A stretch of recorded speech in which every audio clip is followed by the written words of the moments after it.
Hey, I'm the Confused Ogre, and today I'm going to teach you how I paint blonde hair. Let's get started. Let's paint.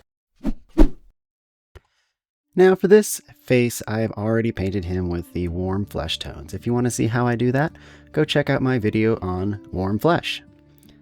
As for our blonde hair, we're starting with a base layer of this Flash Gets Yellow from Citadel. I like it because it's pretty bright, and it goes with my painting style of basing and contrasting. So yeah, 2 thin coats of this yellow to give a nice bright base before moving on to our contrast paint. Definitely don't forget to miss anything like mustaches, eyebrows, or little bits of hair on the top of your model's head. This guy, I was so focused on what I was doing, I totally spaced painting his mohawk.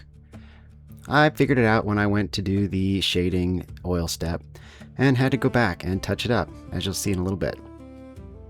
Anyway, on to the contrast paint step. I use Skeleton Horde, and for this guy, I went about 2, maybe 3 light coats of that contrast.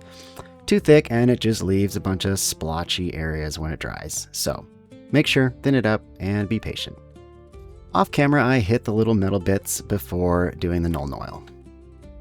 Get good coverage on the Nuln Oil, and then use a moist brush to wick away the big pools. And also don't forget to clean up those areas you really want highlighted, like the forehead, eyebrows, nose, and the tops of the hair. It really helps give a good depth. And here you can see fixing my mistake and having to try and touch up and add the mohawk at the end. I don't know, I think it turned out okay, but would have been a little more efficient to not have to do that.